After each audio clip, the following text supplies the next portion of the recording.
Усім прывітанне, з вами ізноў Кузьміцер Лукашук, і мы працягваем абмяркоўваць падзеі ў Беларусі і за яе межамі. Ну што ж, рады бачыць у студыю падчас нашых рэгулярных раз на 2 тыдні сустрэчаў з былым прадстаўніком па замежных справах аб'яднанага пераходнага кабінета, а сёння кіраўніком агенцтва еўраатлантычнага супрацоўніцтва, экс-дыпламатам Валерыем Кавалеўскім. Прывітанне, спадар Валерый. Прывітанне. Я адмыслова пералічыў усе вось гэтыя ваши рэгаліі, пасады ці што там. Спіс невычарпальны. Да, спіс насамрэч невычарпальны, але мы тым ці іншым ось ступені бокам, але будзем закранаць вось усе гэтыя ваши моцныя бакі і экспертныя. Таму давайте вот про гэта і з гэтага і пачнем. Дарэчы, давайте пачнем, можа быть, з пытання, якое задаў яшчэ да пачатку стрыма наш пастаянны глядач Віктор К, і яно акурат такі добра пасуе да самой асноўнай тэмы, якую мы вынеслі ў загаловак нашага стрыма. Віктор пытаецца: раней апазіцыя рабіла стаўку на перамогу Украіны і адкрыццё вакна магчымасцяў у сувязі з гэтым. Відавочна, перамога перамагчы Украіне не дадуць. Чаго будзем чакаць далей? Чакаць ён выдзеліў капслокам, прычым напісаў, што вылучыў капслокам адмыслова, бо настойваю на тым, што нам трэба не чакаць вакна магчымасцяў, а набліжаць яго. Так, я згоден, што гэтае вакно трэба ствараць, набліжаць як можна, быць актыўна ўключанымі ў гэтыя працэсы. І гэтыя працэсы насамрэч для нас вельмі небяспечныя, для Беларусі. Тое, што зараз размова ідзе на такіх вельмі таких сур'ёзных вышынях, дзе разглядаюцца прадметы геапалітыкі, якія не заўважаюць невялікія краіны. Прынамсі, Дональд Трамп, калі ён выступаў у Кангрэсе, ён гэта фактычна падкрэсліў, што яму малаважныя невялікія краіны. Ён казаў пра замежную дапамогу Злучаных Штатаў, і ён пералічыў некаторыя афрыканскія краіны, узгадаў Лесота, якое неправільна вымавіў, і спытаўся рытарычна: увогуле хто-небудзь ведае, дзе гэтая краіна знаходзіцца, ці яна існуе. І ўсе пачалі хіхікаць на такі жарт. Да, конечно, яго прыхільнікі, конечно, яны ўспрынялі гэта як вельмі вясёлы і разумны жарт, але краіны, якія, скажем так, не адносяцца да ліку вялікіх дзяржаў, яны могуць адчуваць сапраўдную трывогу, што іх інтарэсы больш не будуць заўважацца. Пры гэтым я б сказаў, што маё стаўленне да таго, якая можа быць паслядоўнасць пераменаў у Беларусі, была трохі іншай. Мне здавалася, што нам вельмі небяспечна разлічваць на тое, што перамога ў краіне прывядзе абавязкова да пераменаў у Беларусі. Таму што гэтую перамогу вельмі цяжка дасягнуць. Гэтая перамога можа быць рознай, і мы зараз нават бачым, што мірныя перамовы могуць прывесці да вельмі нечаканых канфігурацый, дзе насамрэч Расія можа перамагчы.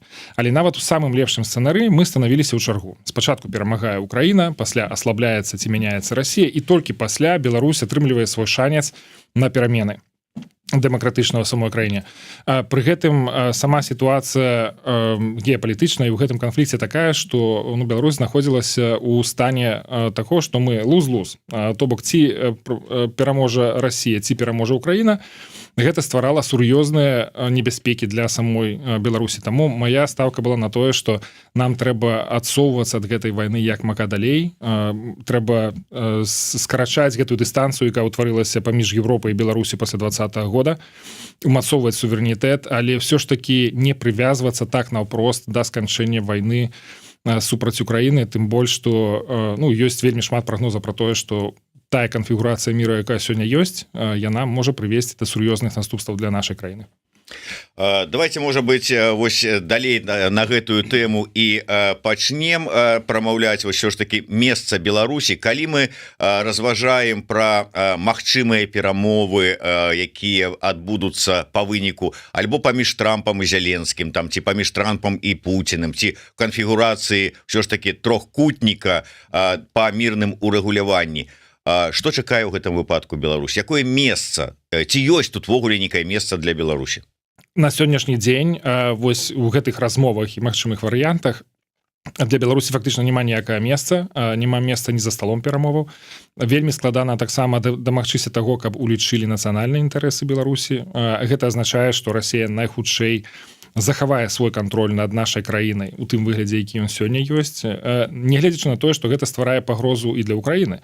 Ну, то бок тут мы не можам казаць пра тое, што гэты мір будзе устойлівы, таму што калі Расія працягвае кантраляваць нашу краіну, то яна працягвае захоўваць гэтую вельмі сур'ёзную стратэгічную перавагу над Украінай, калі яна можа пагражаць Украіне з поўначы.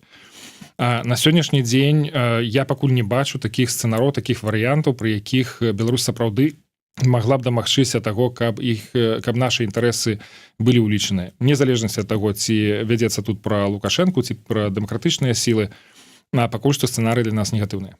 Але калі мы кажам пра пагрозу ось гэтага, умоўна кажучы, балкона для бяспекі Украіны, то Украіна можаш паставіць таксама адным з умоваў вось гэта вырашэння канфлікта, ўсё ж таки нейкая, ну я не прынамсі нейтралітэт Беларусі, каб гэта тэрыторыя была чыстая ад расійскіх баз. І Украіна ўжо гэта зрабіла. У Мюнхене Зеленскі ў сваім выступе пазначыў, па-першае, тое, што Беларусь на сённяшні дзень пагроза і можа гэта пагроза яшчэ вырасці, а па-другое, тое, што Беларусь можа быць часткай рашэння, калі яна будзе менавіта па баку міра і міжнароднага права у адрозненне ад Расіі. Гэтая тэма насамрэч прасоўваецца досыць даўно перад міжнароднай супольнасцю, перад Украінай, што Беларусь павінна быць нейтральнай, чтобы яна не была пад ваенным кантролем Расіі. Але ці дойдзе гэта да стала перамоваў, ці стане гэта часткай дамоўленасці, ну, трэба над гэтым яшчэ працаваць.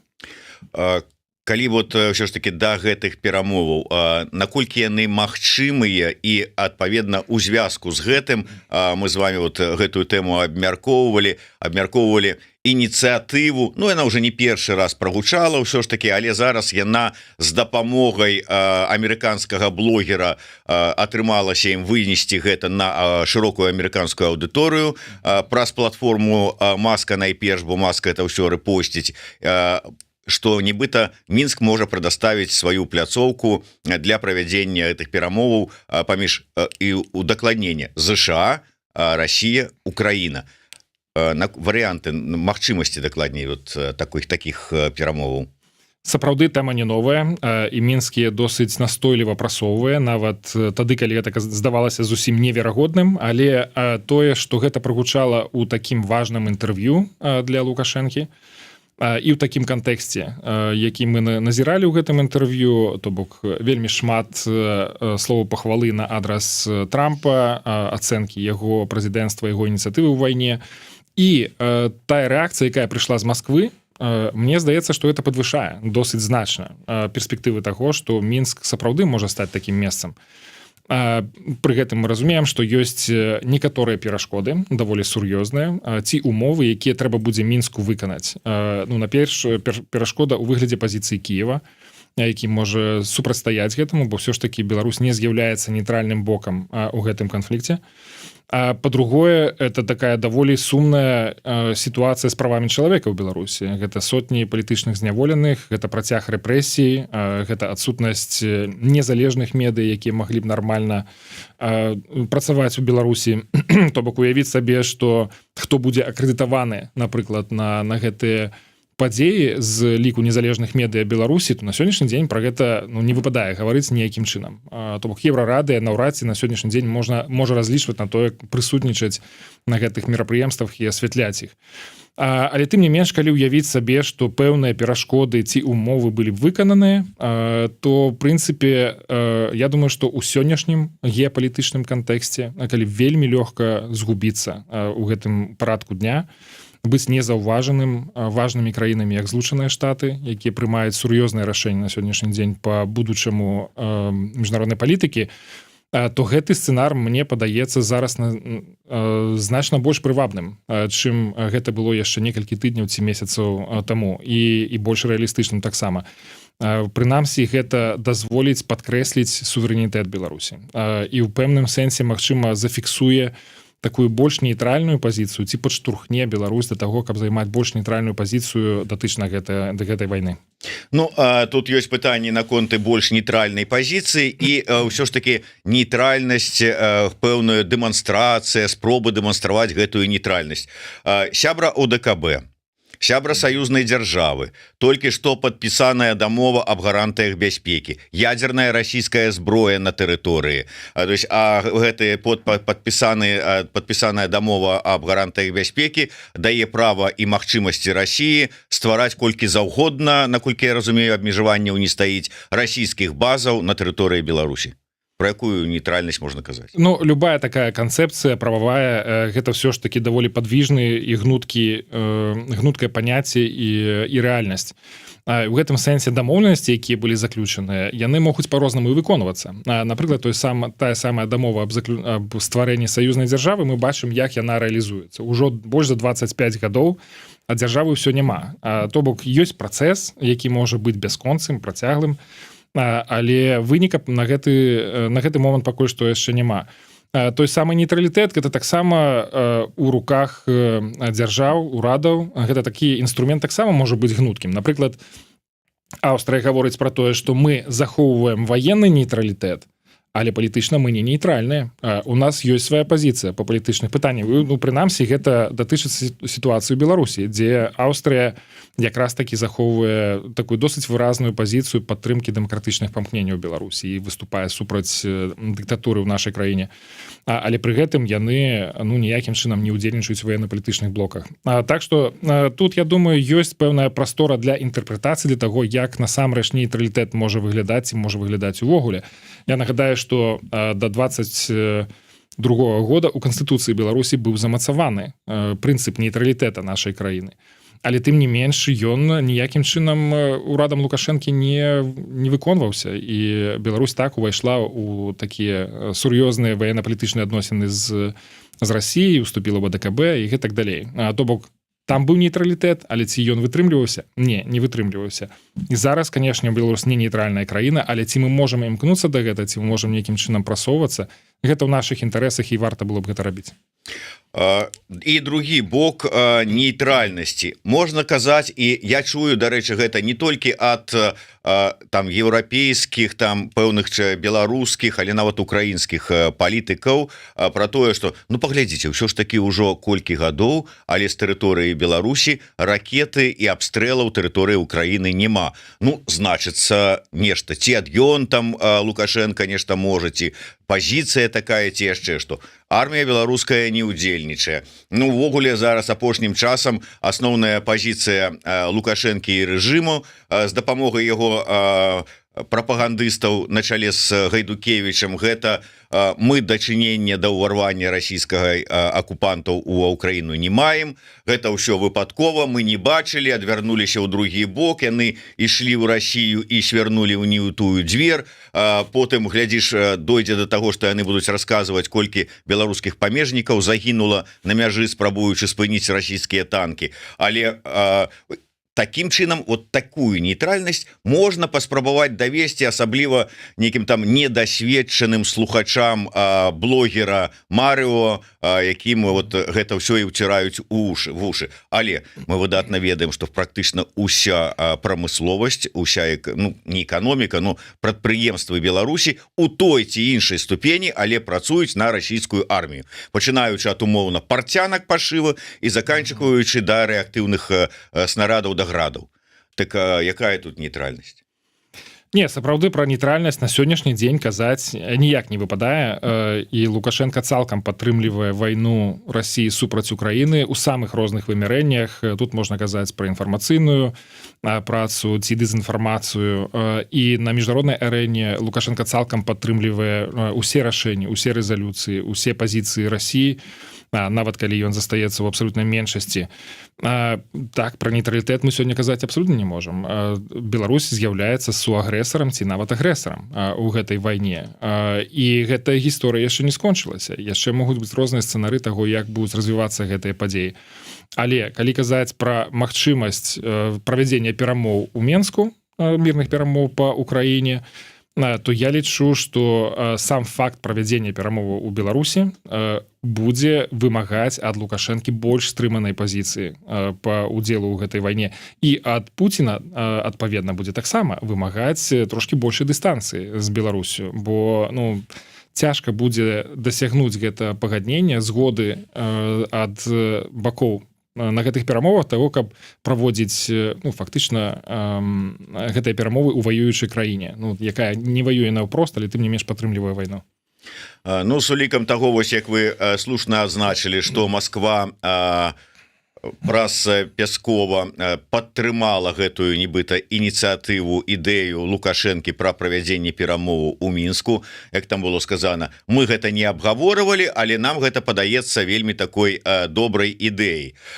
Для Трампа, я так разумею, ось тое, што беларускія прадпрыемствы працуюць на расійскае войска, таксама не будзе нейкім аргументам супраць, як для бізнесмена. Ну, маўляў, 20 баксаў ёсць 20 баксаў, ну, это бізнес ёсць бізнес, што зробіш?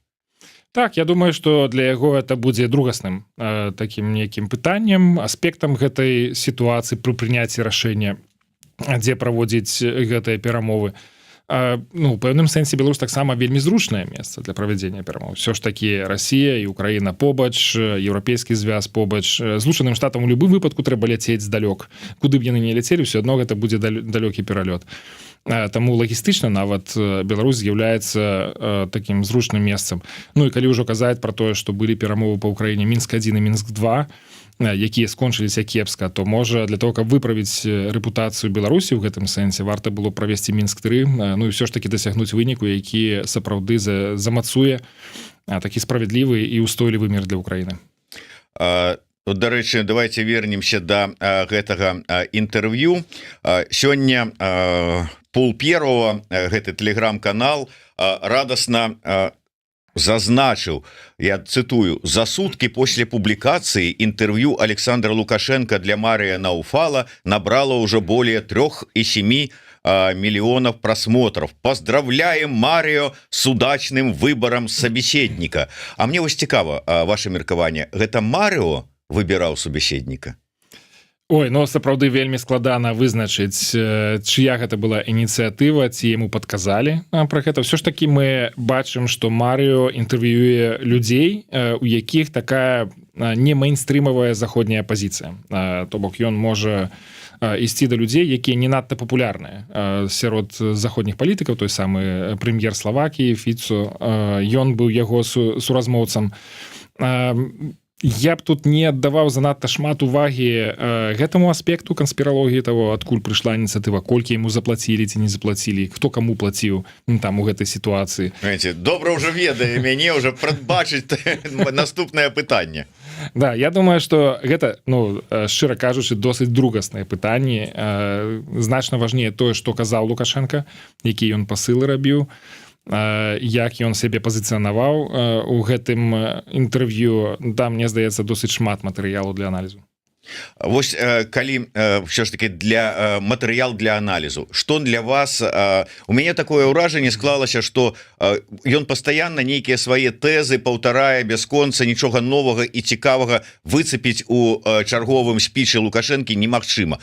Ці все ж таки я памыляюся, ну ці там скажу, гэтым разам ён пераўзышоў сябе? Гэтым разам мне падалося выразным яго спроба пазіцыянаваць сябе, зрабіць такі імідж чалавека, такога мудраца, палітычнага гуру, сусветнай палітыкі, які ведае ўсё і ведае, каму што трэба рабіць. І нават выказаў, што Трампу ён бы падставіў плечо, і Трампу это вельмі зараз не зашкодзіла бы. Ну, в прынцыпе, ён паўтарыў тэзісы Трампа датычна вайны супраць Украіны. Як трэба падысці, да чаму гэта пачалося, як гэта трэба скончыць, які Трамп насамрэч малайчына, што ён пачаў гэты працэс і рухаецца ў гэтым напрамку. Ну і фактычна сапраўды падтрымаў яго намаганне ў тым, каб гэтую вайну скончыць. Ну і па ўсіх астатніх рэгіёнах ён прайшоўся і паўсюдна ён выказаў сваё меркаванне, сваю параду і Кітаю, і Расіі, і бліжняму ўсходу. Там кожнаму яму знайшлося штосьці добрае, там што дзесьці трошкі крытыкі, дзесьці трошкі некай парады. У гэтым сэнсе мне здаецца, што яму трэба было давесці да Трампа, паказаць, што да Трампа ці Элана Маска, магчыма, тых людзей, якія зацікавяцца гэтым, што я роўны табе партнёр. Я магу быць крытычным, але я магу і падтрымаць. Ведаеш, у мяне вось тут ёсць парады датычна ўнутранай палітыкі ў Злучаных Штатах, што ты тут спяшаешся за сваёй палітыкай, трохі трэба астыць і удыхнуць. Такія даволі цікавыя пасылы, і мне здаецца, што менавіта гэта першая частка інтэрв'ю, дзе ён так вельмі выразна падтрымаў Трампа, яна можа зрэзанировать у Вашынгтоне, там могуць гэта заўважыць. Вот, дарэчы, як можа зрэзанировать? Мы бачылі, як зрэзанировали яго парады, якія ён даваў манголам. Я думаю, што гэта іншая сітуацыя, гэта іншая, як зараз прынята казаць. І ўсё ж такі тут ёсць паслядоўны ўжо цэлы ланцужок дзеянняў з боку Лукашэнкі на адрас Трампа. Гэта вызваленне 2 палітычных зняволеных з амерыканскім грамадзянствам. Для Злучаных Штатаў гэта прынцыпова, гэта прыярытэтна вызваляць сваіх людзей, якія знаходзяцца ў зняволенні ў іншых краінах. І мы бачым, што гэтыя зняволены знайшлі сваё адлюстраванне нават у брыфінгах Белага дома. Fox News — гэта вядучы кансерватыўны канал, які асвятляе дзейнасць Трампа і падтрымлівае яго вельмі, таксама пра гэта вельмі шмат гаварылі. То бок Лукашенко паступова як бы напрацоўвае такую масу пазітыўнага матэрыяла пра самого сябе, як ён бачыць Трампа, як ён бачыць амерыканскую палітыку. Пры гэтым ён тут не стаў сябе стрымліваць і выказаў некаторыя парады, але тым не менш яны таксама былі вытрыманыя ў пэўным тоне. Зноў жа, каб падкрэсліць, што ён гуру сусветнай палітыкі і што ён мае права вось раздаваць такія парады. Але ўсё ж такі, пасля на фоне вашых слоў вы прыгадалі выступ Трампа, дзе ён невялікія краіны вельмі так зневажліва дзесьці ў пэўныя моманты ці ўвогуле не заўважаў. Наколькі я ведаю, і мы размаўлялі на гэтую тэму з украінскім журналістам, які працуе ў Вашынгтоне, Астап Яраш, ён кажа, што увогуле нават тэму Украіны ён закрануў вельмі коротка ў самым канцы свайго выступу. І вот калі такое стаўленне, то нейкая там Беларусь, нейкі там Лукашенко, нават праз інтэрв'ю Марыо, які робіць інтэрв'ю, які вы сказалі, не з немейнстрымнымі палітыкамі, ён нейкім чынам можа прыцягнуць да сябе ўвагу. Тут да вас пытанне як да дыпламата, як да чалавека, які шмат гадоў пражыў у ЗША і ведае, як это ўсё працуе. Найперш я закрану пытанне не мейнстрымавага медыа, вось гэта Марыо, хлопца.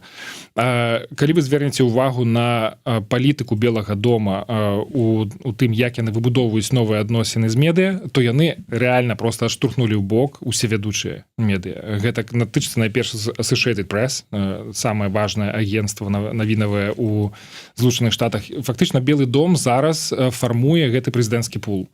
Яны вырашаюць, хто тут прыйдзе, яны туды запрашаюць інфлюэнсераў, блогераў, нейкіх твиттер дзеячоў, нейкіх абсолютно ноунеймаў, ці даволі экстрэмісцкіх экстрэмісцкія медыа, якія прытрымліваюцца крайне правай такой павесткі. То бок у гэтым сэнсе я бачу, што ўсё ж такі Белы дом мяняе сваё стаўленне, і таму Марыо ў гэтым сэнсе ён якраз на сённяшні дзень становіцца адным з фаварытаў Белага дома і тых людзей, якія атачаюць Трампа. А цяпер, што тычыцца правільнасці паводзінаў у такіх абставінах.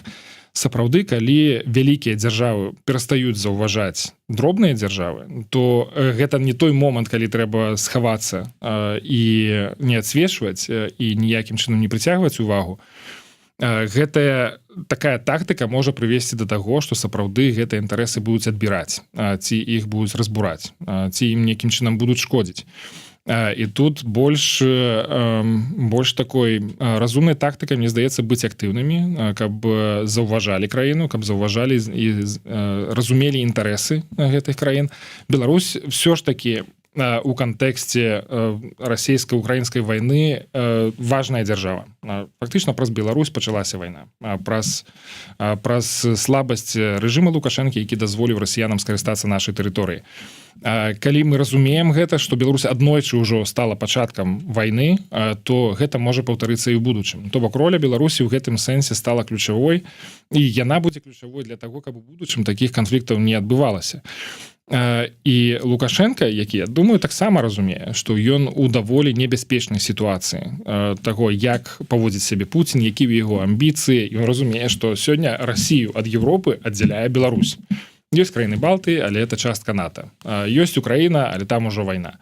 Беларусь застаецца вельмі бяспечным калідорам для таго, каб быць выкарыстанай у якасці зброі супраць Европы. Я не думаю, што Лукашенко зацікаўлены у тым, каб быць такой зброяй, таму што гэта аўтаматычна азначае, што Беларусь можа стаць і пляцоўкай для ваенных дзеянняў.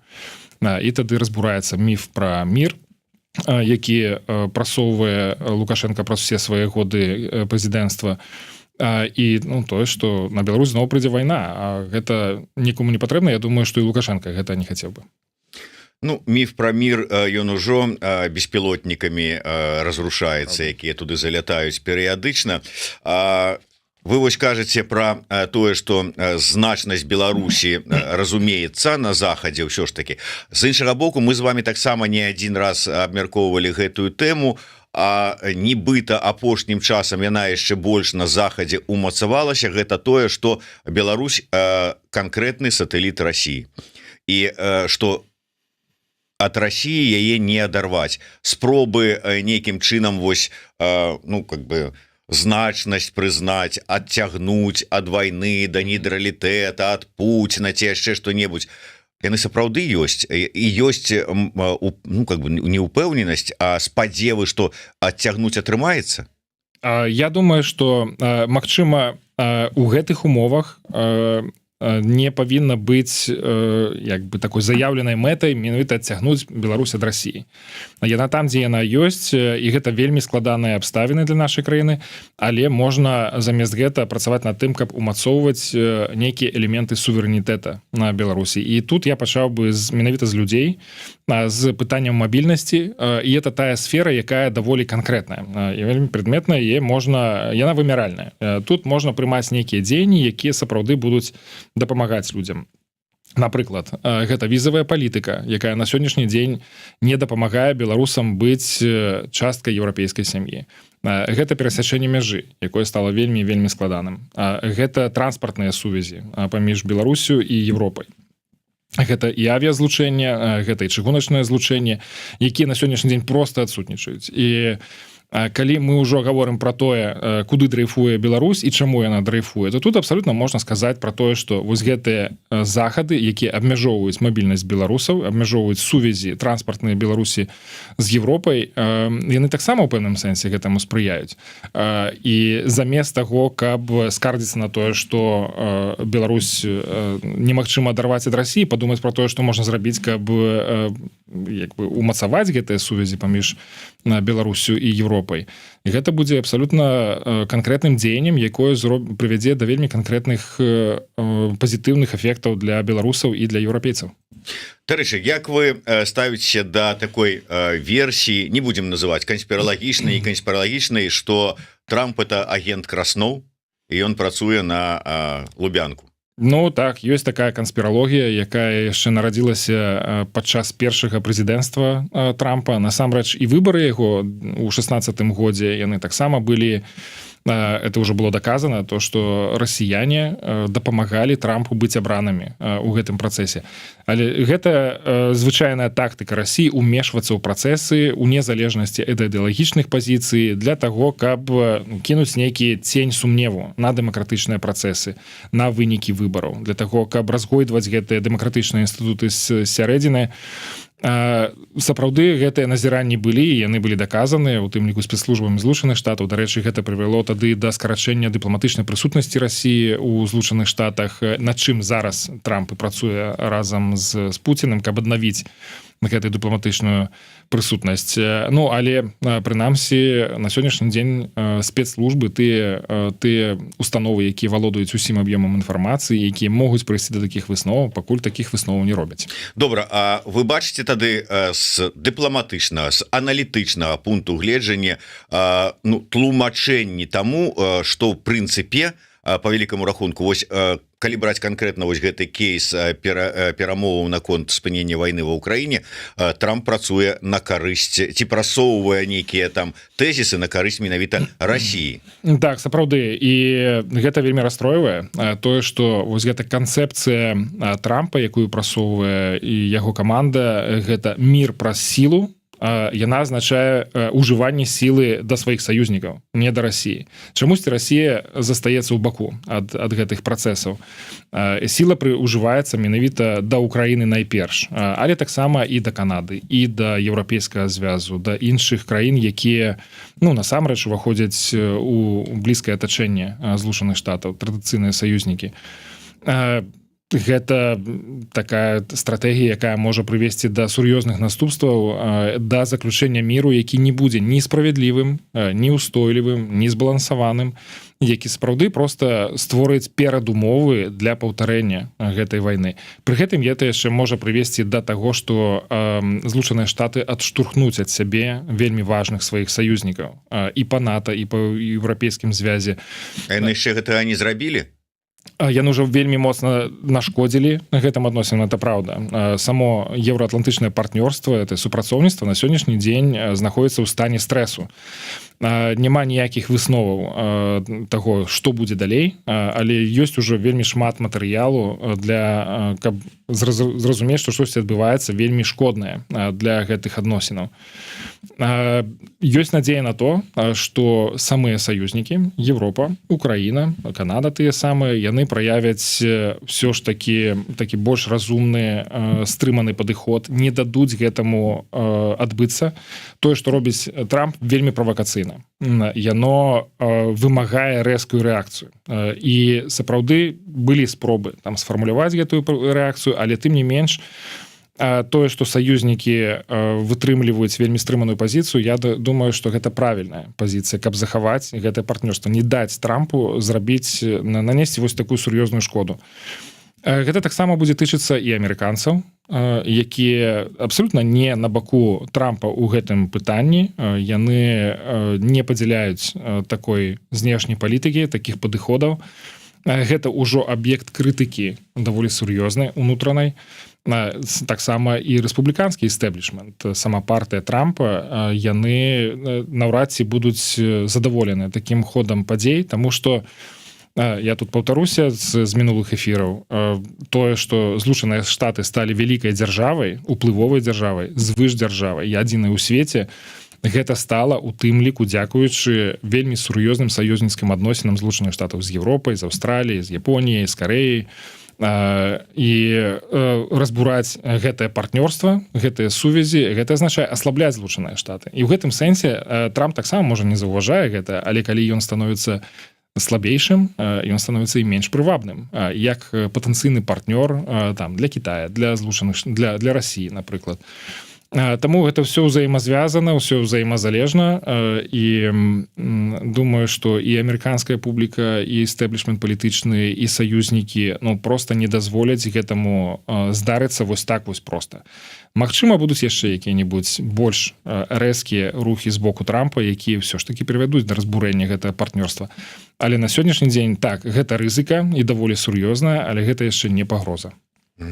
Так, мой СММ нагадвае мне, што я тут заслухаў гаспадара Валерыя, а ёсць пэўныя нюансы, якія трэба нам нагадаць, агалосіць. Ну і найперш я хацеў бы адзначыць нашага вельмі актыўнага удзельніка дыскусіі ў чаце пад нікам агенцтва еўраатлантычнага супрацоўніцтва. Мяне радуе, што не толькі прысутнічае, не толькі слухае свайго шэфа агенцтва, але і уступае ў дыскусіі, каментуе, дае тлумачэнні.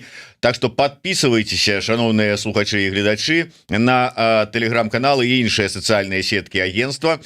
Можа быць, атрымаецца нават дыскусію і камунікацыю па-за межамі нашага эфіра таксама мець. Ну, у любым выпадку будете ведаць інфармацыю і чым займаецца агенцтва, якія поспехі, што робяць, ну і гэтак далей. Каб не пропустить наши чарговыя эфиры, подписывайтесь на YouTube канал Еврорадио, ставьте свои подобайки, задавайте пытанні і расширвайте, калі для вас гэта бяспечна. Калі раптам пропустили, ну альбо з-за мэтаў бяспекі, вельмі такі бяспечны момант, дакладней магчымасць нас глядзець усе наши эфиры і відэапрадукцыю наших партнёраў. Стрымінгавая платформа Беларусь Tomorrow, можна глядзець праз спадарожнік, подключаеце до телевізора, потым калі што, вилку с розетки выдернули, ніхто нічога не знае і не дакажа. Так, у нас у опісанні ёсць збор, які ладзяць беларусы Бельгіі на такія адмысловыя закупы для ваяроў палка Каліноўскага да Дня волі. Калі ёсць магчымасць, ёсць там у нас інструкцыя, якім чынам можна далучыцца, падтрымаць, калі ласка, падтрымлівайце. Ну і беларусы Варшавы і ваколіцы, сёння шыкоўная, у вас ёсць магчымасць патрапіць на канцэрт фэнтэзі-фолк гурта Ірдарат, вуду-клуб. Калі ласка, я там буду, вас таксама заклікаю наведаць і падтрымаць наших выдатных былых палітвязняў, якія выйшлі на волю і здолелі не толькі сабрацца, але ў еўрапейскі тур выбрацца. Як вам яшчэ одна такая канспіралагічная версія, што вось гэтая гра на карысць Расіі з боку Трампа, гэта насамрэч спроба адцягнуць Расію ад Китая? Ой, я думаю, что гэта не канспіралогія. Насамрэч, многія эксперты про гэта кажуць, што ў гэта ёсць нейкія выразныя прыкметы таго, што сапраўды гэта можа быць нейкім такім магістральным накірункам для Трампа. Мне здаецца, што гэта такі сізіфов труд будзе, каб дамагчыся таго, каб адцягнуць, бо ідэалагічна ўсё ж такі Расія і Кітай досыць блізкія, і сапраўды яны на сённяшні дзень разглядаюць Злучаныя Штаты як пагрозу. Прынамсі, тое, што заяўляе Трамп і тое, як ён дзейнічае ў мінулыя дні, паказвае, што ён сапраўды хацеў бы выбудаваць з Расіі партнёрскія адносіны. Гэта выклікае вельмі шмат пытанняў. Наколькі гэта разумная палітыка, ці гэта не ўзмацніць Расію, ці гэта не адштурхне саюзнікаў ад Злучаных Штатаў.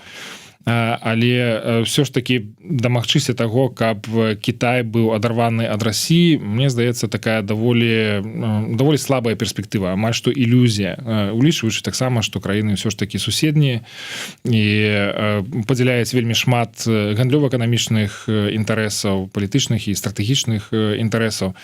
Таму сама версія, я думаю, што яна заслугоўвае права на існаванне, але наколькі яна будзе рэалістычнай, мне падаецца, это вельмі сумнівна. Пока так, это комментарий, я его прочитаю поздней.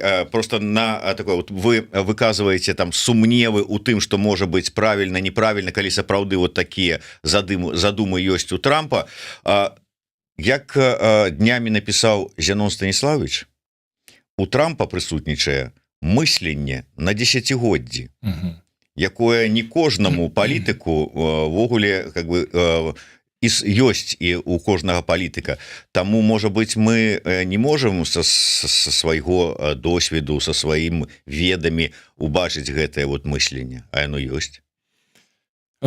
Цалкам верагодна, што у Трампа ёсць нейкае мысленне, і што ён наколькі на десятигоддзі, да? Па-першае, наколькі на десятигоддзі, па-другое, ці гэта той кірунак, у які хоча прыйсці свет, ці хочуць прыйсці і Злучаныя Штаты, і саюзнікі, еўрапейскі звяз найперш, але таксама і Беларусь. Все ж таки для Беларусі Злучаныя Штаты з'яўляецца важным партнёрам, асабліва для дэмакратычнай Беларусі.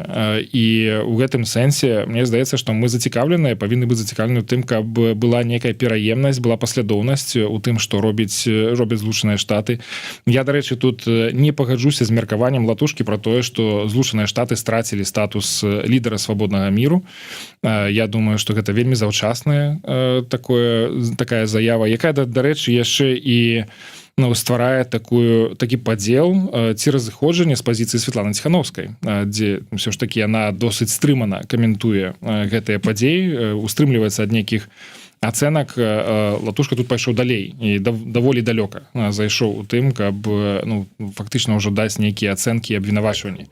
Бітва двух былых дыпламатаў, да? Гэта маё было здзіўленне, што такія рэзкія заявы прагучалі настолькі заўчасна. Пакуль што, зноў жа, ёсць нейкія тренды, ёсць нейкія працэсы, ёсць пэўныя рызыкі, я пагаджуся з гэтым, але не ў нашых інтарэсах пабачыць, каб Злучаныя Штаты страцілі статус лідара свабоднага міру. Так, пытанне ці каментар, які я хацеў пачытаць, рэакцыя на ўсе вашыя папярэднія тэзісы і выказванні. Пакуль усімі заявамі Кавалеўскі падыгрывае рэжыму Лукашенка і ніяк не супраціўляецца яму, і санкцыі просіць здымаць без спынення рэпрэсій і прапаноўвае правесці перамовы ў Мінску. Сапраўды ёсць пэўнае супадзенне, таму што два прыярытэты, якія зараз я пазначу для сябе ў сваёй працы, гэта захаванне дзяржаўнасці, незалежнасці, аднаўлення суверэнітэту Беларусі, і другое гэта выратаванне людзей, якія зараз знаходзяцца у турмах палітычных зняволеных. Тут я працую разам ужо трошки як бы па-за межамі агенцтва разам з Тацянай Хоміч і з Вольгай Гарбуновай. І гэта два тыя прыярытэты, якія мне на сёння здаюцца абсалютнымі. І гэта тое, на што трэба скіроўваць сваю энергію, свае рэсурсы, сваю увагу. Калі гэта спрыяе дасягненню гэтых мэтаў, трэба гэтымі інструментамі карыстацца. Гэтаксама, напрыклад, як у нас ёсць нейкі набор санкцый, якія былі ўведзены заходнімі дзяржавамі супраць Лукашэнкі праз рэпрэсіі, праз удзел у вайне, праз міграцыйны крызіс і захоп самалёта, мы сёння можам скарыстацца гэтымі санкцыямі, каб дапамагчы вызваліць людзей з турмаў. Чаму мы адмаўляемся ад гэтай перспектывы, калі сапраўды мы можам выратаваць жыцці людзей? Тое самае, калі казаць пра захаванне дзяржаўнасці, суверэнітэту, незалежнасці Беларусі. Калі сёння нейкія дзеянні могуць нам дапамагчы рухацца ў гэтым напрамку, як то правядзенне перамоваў, гэта не памяняе ніякім чынам прызнанне ці непрызнанне Лукашэнкі, ці яго легітымнасць, нелегітымнасць. Літаральна месяц таму беларусы удзельнічалі ў выбарах, так званых выбарах, якія насамрэч былі сфальсіфікаваныя. У Лукашэнкі не аднавілася легітымнасць. У яго няма легітымнасці у вачах беларускага народа. По закону няма. Гэтаксама і прызнанне Лукашэнкі на сённяшні дзень адсутнічае. То бок дэмакратычныя краіны, якія вельмі важныя для будучага Беларусі, таксама не прызнаюць Лукашэнку. Але гэта не адмяняе таго простага і відавочнага факта, што на сённяшні дзень Лукашэнка кантралюе гэтую краіну. Ён прымае шэраг важных пытанняў, якія вызначаюць лёс нашай краіны, вызначаюць лёсы нашых людзей.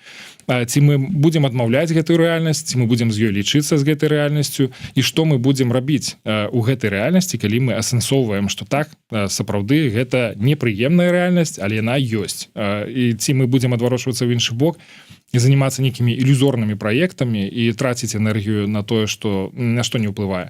Ці ўсё ж таки будзем працаваць дзеля таго, каб захаваць і краіну і выратаваць людзей. Я просто удакладню, хоць гэта мы таксама з вами не адзін раз абмяркоўвалі. Вы дапускаеце, ну, можа быть, сёння змянілася нейкая там сітуацыя і зараз по-іншаму можна на это адказаць. Вы дапускаеце магчымасць зняццё дзеля за вызваленне палітвязняў санкцыі, якія былі ўведзены за ўдзел Беларусі ў вайне? Я не думаю, што гэтыя санкцыі на сённяшні дзень могуць быць зняты.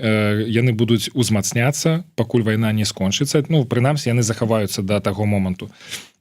То бок, калі казаць пра выкарыстанне санкцый як інструмента дзеля вызвалення людзей, то санкцыі ваенныя у гэтым сэнсе яны застаюцца задушкамі. А што тады застаецца? Тады застаецца толькі тыя санкцыі, якія былі ўведзеныя за рэпрэсіі супраць беларускага народа пасля вот 20-го і до 22-го года. А там, ну, у параўнанні тым, што маем сёння, гэта смех. Некія персанальныя санкцыі, нешта там такое. Лукашэнку за это купіцца? Той самы Беларусь калі, гэта Белавія, гэта і індывідуальныя санкцыі таксама. Тут бы я адвёў все ж такі у якасці інструмента санкцыі, якія ўведзены праз рэпрэсіі, захоп самалёта і міграцыйны крызіс. Пры гэтым, канешне, трэба гэтыя праблемы вырашаць. Трэба нейкім чынам знаходзіць алгарытмы для вырашэння праблемы адсутнасці авіязлучэння паміж Беларусю і Еўропай. Гэта вырашальная праблема, але яе ніхто пакуль не спрабуе вырашаць ні з Беларусі, ні з міжнароднай супольнасці, але гэтая праблема на паверхні, і я думаю, што не было б складана знайсці нейкія алгарытмы. Наколькі я ведаю, ну, прынамсі, калі верыць вот этому артыкулу Нью-Йорк Таймс, для Лукашэнкі прыярытэтныя две тэмы: Беларусь калій і банкі. Ну і Белавія таксама, гэта прыярытэтна, і заяўлялася пра гэта досыць даўно. І былі таксама нейкія прыкметы вядзення перамоваў пра пастаўкі запчастак, напрыклад, для самалётаў Белавія, якія б дазволілі ім там нават у гэтых абмежаваных умовах выконваць свае рэйсы.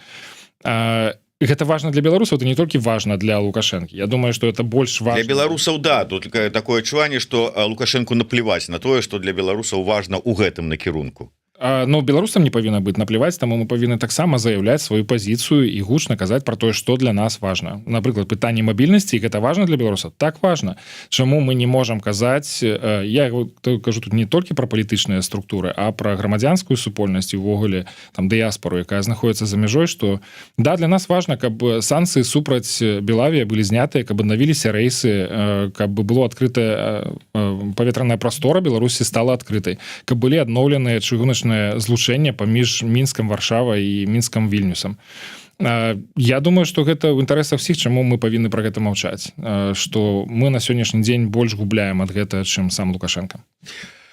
Добра, але вось тут таксама пісалі пра гэта вельмі шмат каментароў, дыскусія, там уже бачыце, спрачаюцца з агенцтвам еўраатлантычнага супрацоўніцтва у нашым чаце, таму не буду шукаць, не знайду, па памяці скажу, ўсё ж такі такі варыянт, калі мяняць санкцыі на вызваленне палітзняволеных, не відавочна, што рэжым не збіраецца спыняць рэпрэсій.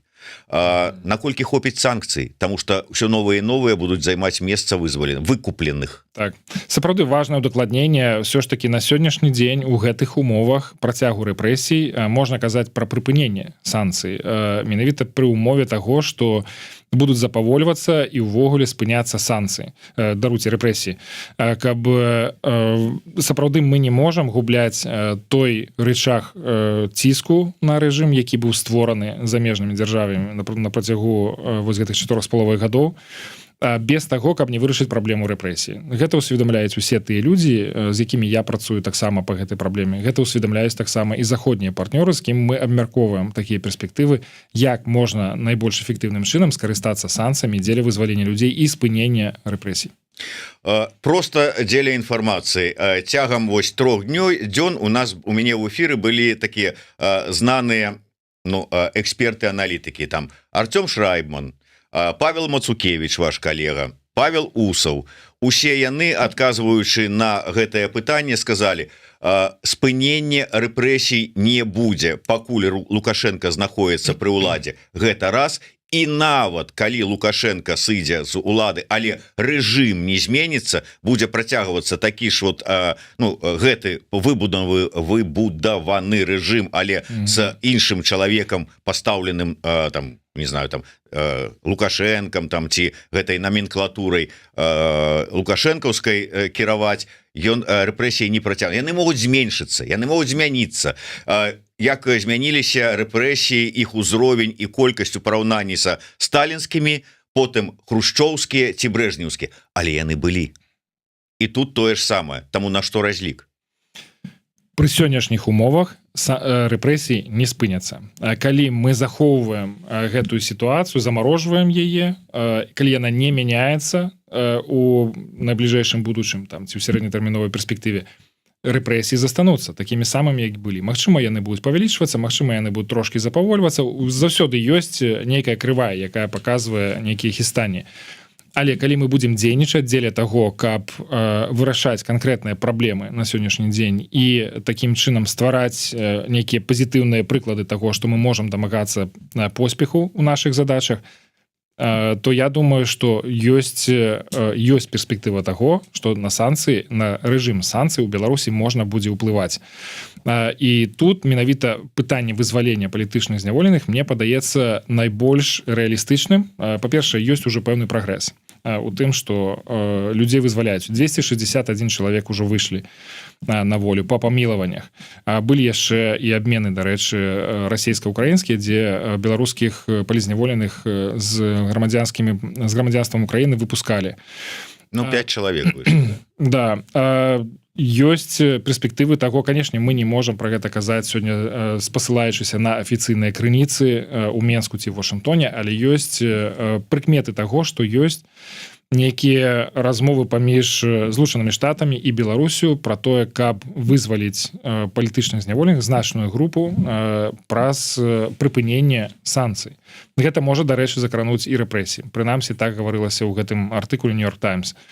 То бок, праблема палітычных зняволеных сёння найбольш блізкая для нас, эмацыйна блізкая, практычна блізкая. Гэта вымяральная тэма, то бок кожны чалавек, гэта тая адзінка, які атрымлівае волю і можа жыць сваім жыццём.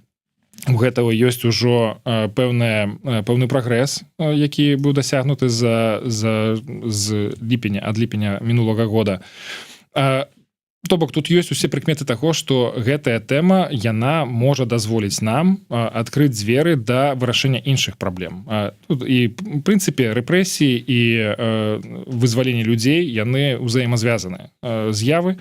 В прынцыпе частка шырокага кантэксту. Я б нават сказаў, што прысутнасць палітычных зняволеных у Беларусі яна наўпрост уплывае таксама на пытанні бяспекі. Як бы гэта, канешне, такая досыць такі пэўны ланцужок у разважаннях і інтэрпрэтацыях, але менавіта палітычныя зняволены на сённяшні дзень сталі індыкатарам таго, што стан справа ў Беларусі вельмі кепскі. Ён таксама аслабіў рэжым Лукашенко перад Пуціным, дазволіў Пуціну скарыстацца нашай краінай для сваіх геапалітычных авантур.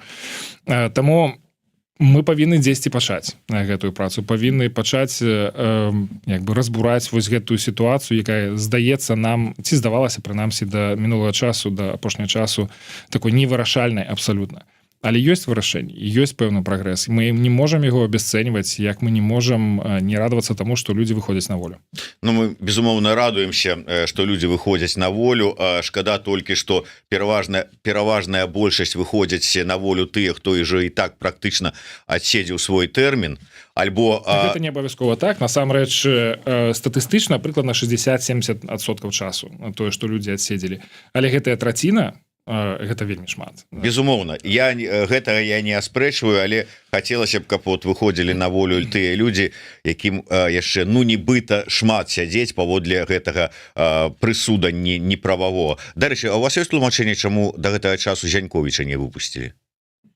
Складанае пытанне. Я так думаю, што і вы заўважце, што за люты месяц не было вызваленняў менавіта як памілаванняў. Тое, што мы бачылі ад ліпеня, фактычна яны прыпыніліся. Складана гэта інтэрпрэтаваць. Магчыма, это звязана менавіта з такімі больш шырокімі перамовамі, якія зараз могуць ісці. Тут я звяртаю увагу на тое, што ёсць такая абсалютная цішыня ад Вашынгтона, ад Менску пра тое, што ці вядзецца гэтая размова, як яна вядзецца, якія там аспекты абмяркоўваюцца. Дарэчы, вот ваше меркаванне, выбачайся, што перабіваю, я таксама хацеў спытацца, колькі часу прайшло, і пасля таго артыкула ў Нью-Йорк Таймс больш ніякіх ні каментароў, ні тлумачэнняў, ні нейкіх інсайдаў. Гэта нормально? Ці гэта што-небудзь азначае, ці не? Якраз я думаю, што гэта пазітыўная прыкмета, што калі гэтая размова працягваецца, яна патрабуе рэжыма цішыні. Каб не было ніякіх уцечак такой інфармацыі, каб абодва бакі маглі у бяспечных умовах абмяркоўваць усе складанасці гэтай дамоўленасці. Таму я хутчэй разглядаю гэту адсутнасць нейкіх паведамленняў як прыкмету таго, што працэс працягваецца. Вы сказалі пра тое, што трэба нам ўсё ж такі карыстацца вось гэтай магчымасцю для вызвалення палітвязняў, то есть вот как бы шансам. Але ось піша наш глядач: сёння Трамп ужо намагаецца скасаваць санкцыі. Не трэба нікога падманваць. Калі гэтыя санкцыі будуць знятыя, то гэта дапаможа Расіі. Я, конечно, за тое, каб палізняволеныя выйшлі, але яны павінны выходзіць на аснове таго, што Украіна пераможа ў вайне. Але тут пераможа не пераможа, я просто па-іншаму працягну, што калі сапраўды Трамп пойдзе на тое, што здыме санкцыі з Расіі, аўтаматычна здымуцца санкцыі з Беларусі, і за што выкупаць? І гэта можа быць праблемай, бо могуць і не заўважыць беларускіх палітычных зняволеных. Таму нам трэба карыстацца гэтымі інструментамі, пакуль яны ёсць у нас у руках. І я бы тут, канешне, аспрэчыў вось гэты тэзіс пра тое, што яны выйдуць тады, калі скончыцца вайна, і Украіна пераможа. А калі яна не скончыцца, а калі Украіна не пераможа, што рабіць людзям, якія знаходзяцца на сённяшні дзень у турмах? Ім чакаць колькі, 5-10 гадоў? Давайте яшчэ закранем одну тэму, хоць у нас і так уже 50 хвілінаў, 53 хвіліны. Тым не менш, що ж таки ваша ацэнка сённяшняга стану ўзаемаадносінаў ЗША Еўросаюз і ўвогуле что адбываецца у Еўросаюзе сёння? Вот як бы вы гэтая кансалідацыя, салідарызацыя, абуджэнне все-таки наступила Европы? Я думаю, что гэта працэс, які працягваецца. Абуджэнне гэтае пачалося ў Мюнхене пасля выступу віцэ-прэзідэнта Злучаных Штатаў. То есть 3 гадоў вайны не хапіла перад гэтым? Фактычна не. Да, і тут мы, конечно, разумеем асаблівасці еўрапейскага звязу. Гэта еўрапейскай сям'і 27 краін, якія вельмі розныя, з рознай энергіяй, з рознымі амбіцыямі, з рознымі ресурсамі, і рашэнні прымаюцца так часам вельмі невыразна і вельмі доўга. Здавалася б, за 3 гады можна было пабудаваць гэты самы военно-прамысловы комплекс, узмацніць свае ўзброеныя сілы менавіта праз такія тэрміновыя дзеянні, тэрміновыя рашэнні. Але гэта не было зроблена, і 3 гады прайшло, а еўрапейскі звяз нібыта толькі прачнуліся ад гэта. Але тым не менш, гэты працэс прачынання, ён відавочны. Тое, што зараз пайшлі такія вельмі тэрміновыя і сур'ёзныя размовы на высокім узроўні пра тое, як дапамагчы Украіне ва ўмовах, калі Злучаныя Штаты абмяжоўваюць дапамогу, ці пачынаюць ціснуць так даволі непрыкрыта на Зеленскага з тым, каб ён пагадзіўся на нейкія невыгадныя для Украіны ўмовы. Пры гэтым Расія зноў жа застаецца як бы задушкамі гэтай палітыкі мір праз сілу. Думаю, что ёсць неблагія перспектывы таго, што ўсё ж такі еўрапейскі звяз, ці Европа, бо тут мы таксама ўключаем Великабрытанію і іншыя краіны, это Ісландыя, можа быць Нарвегія, што ўсё ж такі гэты рост, гэтае сталенне, яны працягнуцца і будуць новыя рашэнні. І гэта таксама не самая лепшая навіна для Злучаных Штатаў, бо ўсё ж такі гэтая дамоўленасць, гэты саюз, ён менавіта быў такім узаемавыгадным, таму што Злучаныя Штаты прадстаўляюць нейкія гарантыі бяспекі, а пры гэтым Европа застаецца цэласнай, мірнай, і Европа з'яўляецца важным гандлёва-эканамічным партнёрам, тэхналагічным партнёрам, палітычным, дыпламатычным партнёрам Злучаных Штатаў. То бок я адмаўляю вось гэтую прэтэнзію на адрас Европы, што яны карысталіся Злучанымі Штатамі ўсе гэтыя дзесяцігоддзі, цынічна там рабавалі Злучаныя Штаты. Злучаныя Штаты вельмі шмат атрымалі ад аб'яднанай мірнай Европы, якая была іх саюзнікам. І гэтыя ўзаемаадносіны, яны былі двухбаковымі. Трамп пра гэта не ўзгадвае, ён на гэта не зважае, і гэта ідзе за кошт уласна інтарэсаў саміх Злучаных Штатаў. Калі яны згубяць такого саюзніка, як Европа, то Злучаным Штатам ад гэта будзе толькі горш. Як вы лічыце, ці згубіць такого саюзніка, як Канада, ЗША? Я думаю, што зараз яны ўжо распачалі гэты працэс, і сапраўды яны моцна пакрыўдзілі канадцаў сваімі такімі... Мы говорим нават не пра Трудо, якога назвалі губернатарам, а ў саміх канадцаў усіх. У саміх канадцаў, вы памятаеце, некалькі тыдняў таму быў фінальны матч турніра 4 нацый, дзе гулялі Канада і Злучаныя Штаты. І так, гэта было ўсё навідавоку, як канадцы ставяцца зараз да амерыканцаў, што яны могуць там і рэагаваць адмоўна на гімн Злучаных Штатаў, як яны святкавалі сваю перамогу. Это все было просто бачна, што ствараецца на роўным месцы, ствараецца такі падзел паміж нацыямі, які вельмі блізкія адзін да аднаго і ставяцца адзін да аднаго і з павагай, з разуменнем, з'яўляюцца вельмі важнымі партнёрамі. Мне цяжка патлумачыць логіку Трампа, які распачынае гэтую сварку на роўным месцы, тады, калі гэтыя пытанні канадцы заўсёды былі гатовыя ісці насустрач у вырашэнні нейкіх праблемных пытанняў. Асабліва, калі выкручваць рукі так ужо непрыкрыта. Але нават без гэтага выкручвання рук Канада з'яўляецца вельмі адказнай краінай у міжнародных адносінах, у партнёрскіх адносінах са Злучанымі Штатамі. Гэта і G7, это сямёрка, вялікая сямёрка, гэта і НАТО, гэта і гандлёва-эканамічны партнёр і Мексікі, і Злучаных Штатаў. То бок тут інстытуцыянальна Канада вельмі блізкая да ЗША, з гэтыя праблемы такія вырашаць можна ў абсолютна звычайным парадку. Я звярну увагу на тое, што вы так сказалі, канадцы і амерыканцы. Справа ў тым, што мяне таксама вельмі здзівіла, што хоць абедзве краіны знаходзяцца ў Паўночнай Амерыцы, але канадцы не лічаць сябе амерыканцамі, яны канадцы. а вот жыхары грамадзяне з Злучаных Штатаў это амерыканцы. Ну таксама як бразільцы, чылійцы, нікарагуанцы не называюць сябе амерыканцамі насамрэч, толькі гэтая назва яна прышпіленая да Злучаных Штатаў. Але ці не падаецца вам, што гэта наўмысна вот неяк так атрымліваецца робіцца, адштурхоўваюць ад сябе бліжэйшых саюзнікаў Канада, Еўрасаюз, я уже не кажу там про там Грэнландыю там ці там тую ж самую Мексіку. Не, ну конечно, я разумею, это вялікі здабытак прэзідэнта лепшага за Вашынгтона перайменавання заліва. Вот, но ўсё ж таки я уже не кажу про дзеянні у эканамічнай сферы і там того ж самага Маска і Трампа з яго пошлінамі, колькі стратаў гэта прыносіць эканоміцы ЗША. Так, зноў жа вяртаемся да гэтай канцэпцыі мір праз сілу, што Злучаныя Штаты і іх там эканамічнае развіццё, здабытак гэта самае галоўнае ў палітыцы Трампа, але гэтая сіла зноў жа ўжываецца не да ворагаў, ужываецца да сяброў. Але тое, што вызначае сяброўскія адносіны, гэта жаданне вырашаць праблемныя пытанні нейкімі мірнымі канструктыўнымі спосабамі, а не праз крык, не праз гвалт, не праз абразы.